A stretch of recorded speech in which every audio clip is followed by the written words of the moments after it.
I'm Eric Lanskroner. Our top story tonight, a Libyan man accused of making the bomb that blew up Pan Am Flight 103 back in December of 1988, making his first appearance in court today.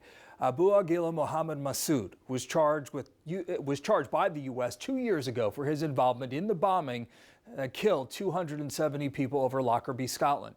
His capture announced just yesterday. And 8 of the more than 250 victims of that crash have ties to Connecticut. One family spoke with our Mark Sudol. My brother was killed coming back to the United States. Paul Zwinenberg from Westport says his brother Mark was on his way home to visit family for Christmas 34 years ago. Mark was on Pan Am Flight 103 that was destroyed over Lockerbie, Scotland.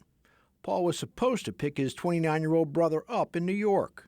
He never made it home. He was blown up at 33,000 feet. Mark was an investment banker at Goldman Sachs in London. The family grew up in West Nyack, New York. 34 years later, we're getting to see some real justice. Authorities say today a Libyan man accused of being involved in making the bomb that was detonated on the plane is now in custody. It's a little bit of a relief to see some progress, although it's taken a very, very long time. 2 other men were accused of placing the explosives in a portable cassette and radio player that was inside a suitcase on the plane. One was sentenced to 27 years in prison but released after being diagnosed with cancer and died later. The other suspect was acquitted.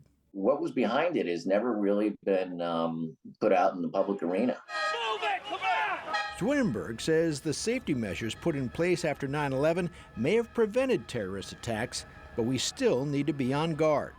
I think in the immediate aftermath, I think things got really tightened up, but I think we've kind of loosened up the system now. Zwinenberg hopes the victims of Pan Am Flight 103 will get more justice from this recent arrest. And if he is found guilty, hopefully it sends a clear message that,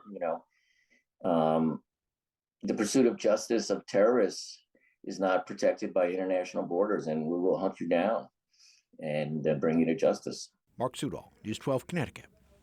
The bombing of Flight 103 remains the deadliest terror attack on British soil.